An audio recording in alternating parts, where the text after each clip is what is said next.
Hey YouTube, BM here. Just doing a little video on the planted Nano desk tank. It's right on my desk, so it gets plenty of viewing. Give it a shot of this once in a while.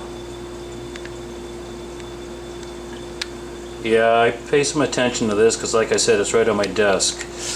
Get up every morning, I make my coffee, I turn this thing on. It's just a little coffee heater, and I sit here, and I got TV in this room, and I sit here and I get on my computer, and there's my tank. Of course the light's not on first thing in the morning, but I come home from work, I usually sit here, and I love it.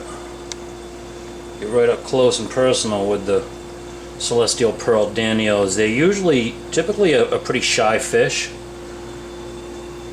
but after a while they come into it, especially where they're totally used to me, because like I said, I'm always sitting right here, as opposed to my other tanks. I don't sit in front of them all the time, but these guys are great. I mean, they're full grown right there, and they're if they're an inch, you know what I mean. They might be a little under an inch. That one might be an inch, but like I said, they're full grown. I don't have any. I had them in another tank too. I don't have any that I've ever really seen any bigger than that, and they're great. They just kind of bounce around. When spawning comes, they get pretty aggressive towards the males do it to each other. But look at the colors on these guys. Excuse the shakiness. I'm standing up, squatting down, so I could get you the view on the looking down. Great color on these guys. Look at the red on these.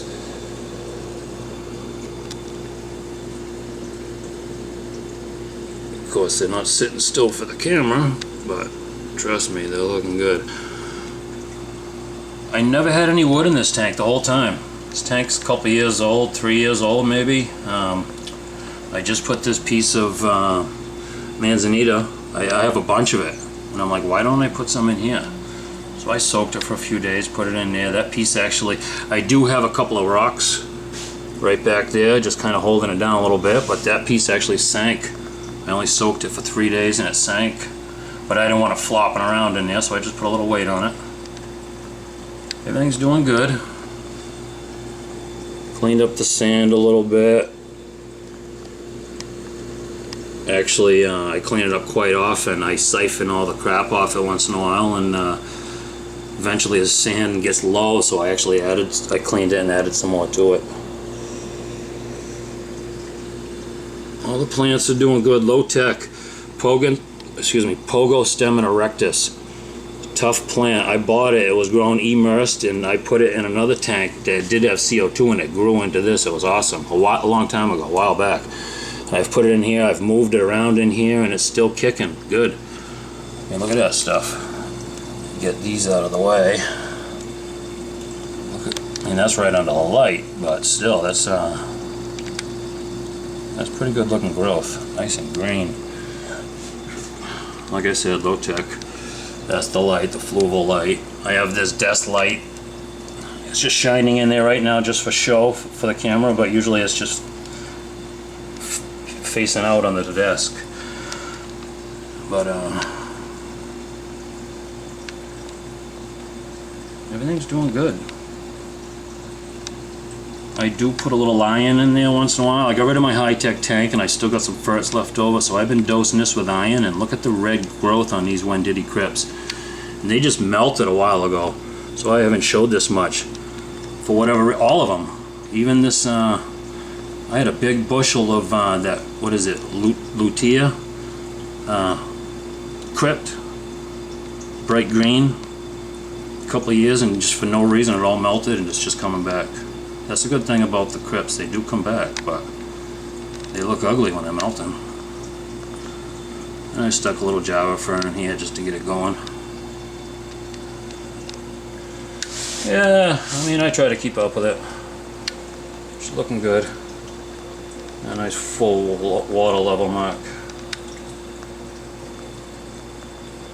The floating plants is that Salvini type of frog bit, sort of. It's all pretty much kind of different, the same, but different variances. The frog bit, duckweed. This is just an in-between. It's not big, it's not small. And it looks cool just floating around up there.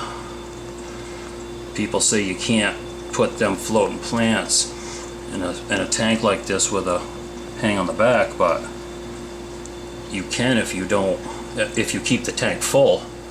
If that thing gets an inch low, then yeah, the water coming out of there pounds down hard. And that's when these floating plants end up at the bottom of your tank. Keep the water level up nice and high, top it off, it's an open tank, you know, pretty much daily, and it does fine. Keep it topped off, water changes weekly, and you can do a low-tech tank. Ask Dave Guitarfish, he knows. And it can look like that. Now mind you, these are my own rocks I found. Mind you, I did not plant any of this Java fern. Java moss, excuse me. None of it. I didn't put in. It's a hitchhiker. It came in off one plant, one little piece, ended up sticking to the rock, and I should have grabbed it then, but I kind of like it. And it just spread everywhere, just under the rocks, but look at it. I mean, I do gotta keep up with it because it'll strangle out your plants, but I pull it out of the crypts all the time. Now it's jumping onto this rock. I kind of like this rock the way it is. It's still got a little sand on it, but once that's off of there, that's like green algae on them rocks.